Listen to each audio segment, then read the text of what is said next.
I'm sure Kentucky and a few other places in that area has been in there too because of a huge EHD breakout, huge outbreak. It's been so bad. And I don't know how it is down there for you guys, but it's been so bad here because typically once the state, so say the ODNR or Division of Wildlife, the commissioners get together and they approve bag limits for the year. That's set. Like there's nothing that's going to change that. I guess it's so bad that they are considering, if they haven't already, I haven't seen the news for it yet, but they are considering probably revisiting the bag limits. It's that bad down in Southeast Ohio. And changing the bag limits. That's crazy. Fingers crossed. We haven't seen EHD here in East Tennessee yet. Mm-hmm. Now on the West Tennessee side, up towards Kentucky and that type thing, they're starting to see an influx of it. But thankfully, we haven't seen anything here. Um, and I think there's a lot of reasons for that. I think the deer population here in East Tennessee is just not as not as big as other areas. So I don't know that it's transmitted as easy um, in the East Tennessee area. So that's at least something to be thankful for. But I was talking to a guy the other day, and he said he was driving through southern Ohio, and it was just you could smell the stench of the deer.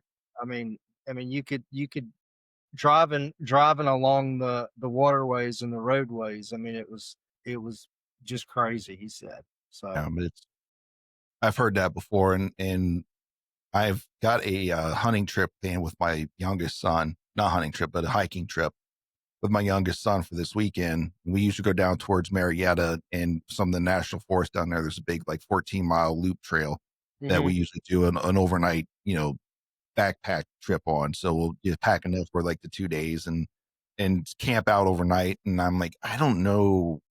Like I've not heard anything. It's like I don't know if I'm not worried about getting sick or anything like that. I don't know if the atmosphere is gonna be, if Yeah, we want to deal yeah. with the stench of that.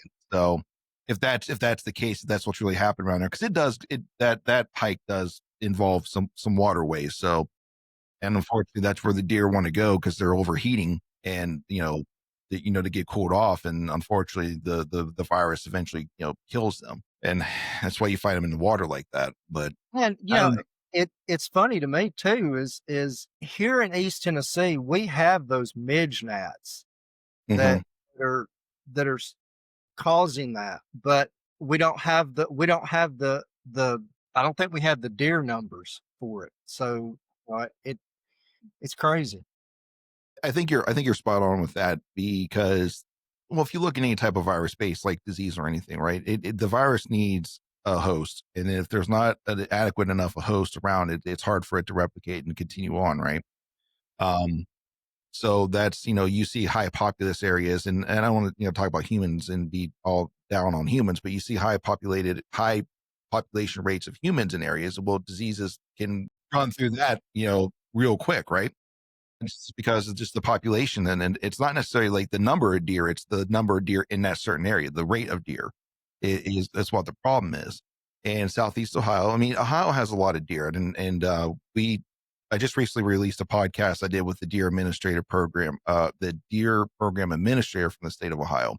Well, he's retired now, but he was currently in seat when we did the episode, and he's talking about just the rate of deer. Like we seriously need to start reducing the numbers of does that we have to help reduce those rates. And that's one of those reasons behind that is because the ease of disease to spread because of that population rate. So, yeah. Sorry, I'm So, plugging in my computer here. Give me a no, second. you're fine.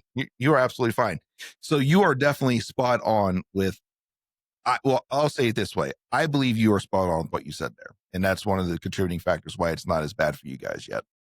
Right. And I crossing my fingers, like I said, I really hope it doesn't get here because I that the population here is not that great anyway. But we've Hmm. got some, I mean, don't get me wrong, we've got some big mountain deer here, Um, but the overall population is not all that great. So Well, come to Ohio.